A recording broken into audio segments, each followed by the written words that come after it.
Welcome to the next video in the tutorial series, where we'll cover some advanced tips and tricks on how to get the most out of the software.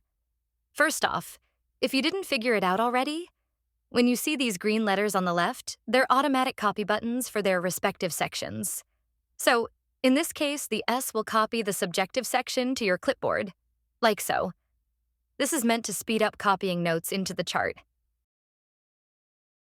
Now, let's go over the hotkeys. Once you find yourself using ChiroNote on a daily basis, these keyboard shortcuts can save you a lot of time. First up is the Ctrl+B combo on Windows, or Command+B on Mac. If you press those at the same time, it opens up the Smart Editor panel on the right. Once again, for demonstration purposes, I'll enter some instructions. Let's just say, no more headaches. And instead of moving our hands off the keyboard, I'll press Ctrl+Enter to submit the edit.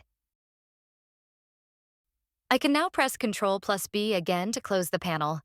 To empty the clipboard area, just press Ctrl+Backspace. This has the same effect as clicking the trash icon above.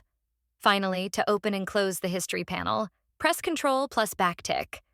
The backtick key located just above your tab key. To get the most out of the software, we need to address the one big, obvious limitation of the app. It cannot see. Therefore, you should realize that when your patients are pointing to an area that hurts, the note will not contain the specific location of the complaint. This can be easily corrected if the clinician clarifies the area in question by asking the patient something like, "So you feel most of that pain along the top of your shoulders?" This allows the software to include the exact location in the note. While this may seem redundant at first, you'd be surprised how often it helps the patient feel heard, and occasionally reveals miscommunications on the spot as well. In a similar way, you can speak out which orthopedic tests you are performing if you want the note to be truly finished by the time your appointment is wrapping up, requiring no additional effort on your end. And although we said in a previous video that the new note function is for recording conversations, I have to admit, that's not exactly, well, true. There is nothing stopping you from going on a long monologue while the app is recording.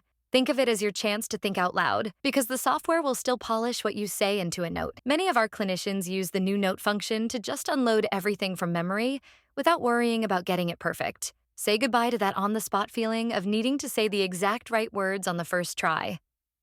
Since the software is smart enough to understand the context behind what you're saying, it's more than forgiving of mistakes. Thanks for sticking around for the advanced tutorial. If you still have any questions, please don't hesitate to reach out to our support team directly.